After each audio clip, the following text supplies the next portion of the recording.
Hello everyone, welcome back to my channel. कैसे हैं आप लोग? आई होप आप बहुत अच्छे होंगे और सेहतमंद होंगे और आप लगातार मेरी वीडियो के साथ भी बने हुए होंगे। दोस्तों, आज की वीडियो बहुत ही ज़्यादा मोस्ट इम्पॉर्टेंट है। ये उन लोगों के लिए बहुत ही अच्छी साबित हो सकती है जो लोग पैसे बचाना चाहते हैं और लेकिन चाहकर भी बचत नहीं कर पाते हैं। तो उन लोगों के लिए ये वीडियो बहुत हेल्पफुल साबित हो सकती है। वीडियो बहुत इंपॉर्टेंट है, वीडियो के अंत तक ज़रूर बने रहिएगा। और अभी तक आपने चैनल को सब्सक्राइब नहीं किया है तो आपसे एक नम्र निवेदन है, सब्सक्राइब करिए अपने इस चैनल को और बेल आइकन को भी ज़रूर प्रेस कर दीजिएगा ताकि ऐसी ही इंटरेस्टिंग वीडियो की नोटिफिकेशन आपको मिलती रहे। दोस्तों, वीडियो पसंद आए तो एक लाइक ज़रूर कर दीजिएगा। तो चलिए स्टार्ट करते हैं वीडियो को। दोस्तों, बहुत से लोग ये चाहते हैं कि हम जो है निवेश करें, लेकिन वो निवेश नहीं कर पाते। उनका एक ही प्रॉब्लम होता है कि पेमेंट तो आती है लेकिन पैसा नहीं बचता।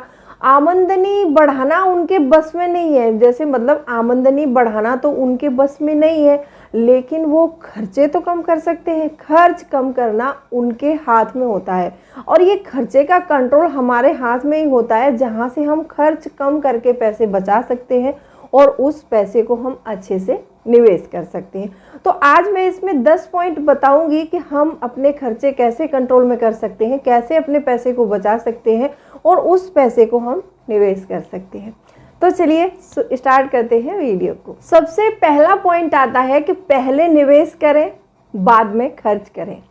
ये यहाँ पर ये बता रही हूँ, मैं बताने की कोशिश कर रही हूँ आपको कि जैसे ही आपकी सैलरी आती है तो सबसे पहले आप जो भी पैसा निवेश करना चाहते हैं, अपनी सैलरी का 10% करना चाहते हैं या फिर 20% करना चाहते हैं, उस पैसे को आप पहले निवेश कर दीजिए और बाद में जो भी आपके इम्पोर्टेंट खर्चे हैं वो खर्चे चलाइए, तो आपके पैसे ज़रूर बचेंगे। अब एक एग्जांपल से समझते हैं इसको कि जैसे मान लो हमारे पास 20,000 रुपये हैं, तो हम क्या करते हैं कि हम खर्च 20,000 के अकॉर्डिंग करते हैं। जैसे हमारे पास 20,000 रुपये हैं तो हमारे माइंड में ये सिग्नल रहता है हमेशा कि हमारे पास तो 20,000 रुपये हैं और 20,000 रुपये के अकॉर्डिंग हम अपने सारे खर्चे की लिस्ट बना लेते हैं। अगर उसी में से हम 2,000 रुपये कट कर दें, पहले ही निकाल दें अपनी सेविंग के लिए या फिर अपने निवेश के लिए, तो हमारे माइंड में रहेगा कि हमारे पास सिर्फ 18,000 है और हम खर्च 18,000 में ही चलाएंगे, तो वो 2,000 रुपये हमारे इजीली बच सकते हैं। तो आप ऐसे भी पैसे बचा सकते हैं। आप कोशिश करके देखिए, 1 महीने दिक्कत आएगी, 2 महीने दिक्कत आएगी, 3 महीने दिक्कत आएगी, 3 महीने के बाद फिर आप धीरे धीरे आपको ये आदत बन जाएगी। दूसरा पॉइंट आता है इसी में, आप अपने खर्चों को तय करिए। देखो, बहुत से लोग ऐसे होते हैं कि हर महीने जो खर्च करते हैं उस खर्च को लिमिट में नहीं रखते हैं। वो लोग क्या करते हैं, जैसे ही सैलरी आती है वो सिर्फ खर्च करने में लग जाते हैं। उनको घर का हमारा बजट कहाँ जा रहा है कहाँ नहीं जा रहा है इससे कोई मतलब नहीं है। आप जैसे बीच में मंथ में जैसे बीच में पैसा ख़त्म हो गया तो कर्जा ले लेंगे, तो इसी हिसाब से इंसान कर्जे में भी चला जाता है। तो आपको अगर अपने खर्चे तय कर लिए हैं आपने, तो आपकी बचत ज़रूर होगी। तीसरा पॉइंट आता है कि अपनी जो है सैलरी है उसको ऑटोमेट कर दीजिए। ऑटोमेट सेविंग इन्वेस्टमेंट ये होती है कि जैसे ही आपकी सैलरी आती है तो आप उसमें से कुछ पैसा अपना म्यूचुअल फंड में या फिर SIP कर सकते हैं या फिर कोई रिकरिंग डिपॉजिट का अकाउंट खोल के आप उसमें कटा सकते हैं। ऑटोमेट इन्वेस्टमेंट ये होती है कि आपके जो सैलरी अकाउंट से इन्वेस्टमेंट का पैसा अपने आप कट जाएगा हर महीने और वो आपका पैसा सेव होता रहेगा। तो आपको ये करना है। चौथा पॉइंट आता है, आपको अपने निवेश के लिए और अपने आम खर्चों के लिए अलग अलग बैंक अकाउंट रखने चाहिए। मैंने ये पहले भी कई बार आप लोगों के साथ शेयर किया है कि जब भी आप अगर इन्वेस्टमेंट कर रहे हैं या फिर सेविंग के उसमें चल रहे हैं, आपको लग रहा है कि हमें पैसे बचाने की बहुत ज़्यादा ज़रूरत है, तो ऐसे में आपको अपने जो है आम खर्चों के लिए एक अलग अकाउंट रखना है और आपको निवेश के लिए अलग अकाउंट रखना है। अगर आप ऐसे करेंगे तो आपके पैसे ज़रूर बचेंगे। पॉइंट आता है, आप अपने निवेश को प्रत्यक्ष लक्ष्यों से जोड़िए। मेरा कहने का मतलब ये है कि हर वीडियो में मैंने कई बार ही बोला है कि गोल बनाओ, गोल बनाओ। अगर हम कोई काम कर रहे हैं तो हम किस लिए कर रहे हैं, क्यों कर रहे हैं, इसका क्या बेनिफिट है या फिर हम इसका यूज़ कहाँ करेंगे, कैसे करेंगे, कितने टाइम में करेंगे, ये सारी चीज़ें हमें पहले से सोचनी चाहिए। अगर हम इन्वेस्टमेंट कर रहे हैं तो उस इन्वेस्टमेंट को किसी भी लक्ष्य से जोड़ दीजिए आप। या तो आपको अपने बच्चे की शादी करनी है, या फिर आपको गाड़ी लेनी है, आपको होम लेना है, बच्चों की शिक्षा के लिए कर रहे हैं, हम किसी लिए कर रहे हैं, उससे जोड़ देंगे तो वो हम हर महीने करेंगे, क्योंकि हमको पता है कि हमें नेक्स्ट ईयर या फिर 10 ईयर्स के बाद या फिर 15 ईयर्स के बाद ये इतना पैसा चाहिए और हमें ये काम करना है। तो अगर आप ऐसे अपनी बचत को या फिर इन्वेस्टमेंट को अपने लक्ष्यों से जोड़ते हैं तो आप सेविंग ज़रूर कर पाएंगे। 8वां पॉइंट आता है कि क्रेडिट कार्ड से बचें। बहुत से लोग सोचते हैं कि क्रेडिट कार्ड अगर अच्छे से यूज़ किया जाए तो इसके बेनिफिट भी बहुत हैं, और ये बात सही भी है कि अगर क्रेडिट कार्ड को अच्छे से यूज़ किया जाए, सही तरीके से यूज़ किया जाए तो क्रेडिट कार्ड के बेनिफिट भी बहुत हैं, लेकिन इसके नुकसान भी ज़्यादा होते हैं। इसके क्रेडिट कार्ड जब हम यूज़ करने लगते हैं तो हमारे खर्चे कंट्रोल में नहीं रहते हैं और हम बहुत ज़्यादा खर्च कर लेते हैं। तो क्रेडिट कार्ड का जो खर्च होता है ना, एक मीठा खर्च होता है, करने में तो हमें अच्छा लगता है, लेकिन जब उसकी पेमेंट करने की बारी आती है तो हमारी सारी पेमेंट उसी में चली जाती है। फिर हम महीने भर ऐसे मतलब सोचते रहते हैं कि पैसा कहाँ से आया और कहाँ चला गया, ये हमको पता नहीं चलता है। तो जितना हो सके आप क्रेडिट कार्ड से बचिए। अगर आप उसका इस्तेमाल कर भी रहे हैं तो उतना ही इस्तेमाल करिए जहां आपको बहुत ज़्यादा ज़रूरी है, वहीं पर क्रेडिट कार्ड का इस्तेमाल कीजिए, वरना ये प्लास्टिक मनी यूज़ करने की कोई ज़रूरत नहीं है। जो लोग प्लास्टिक मनी यूज़ करते हैं वो बहुत खर्च कर लेते हैं।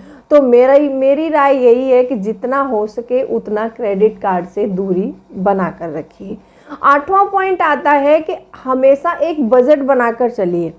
आपने देखा होगा कि हम मार्केट में जाते हैं तो मार्केट में जाने के बाद बहुत सारी ऐसी चीज़ें होती हैं मार्केट में कि जो हमारे मन को अच्छी लग जाती हैं और हमारी आंखों को भा जाती हैं।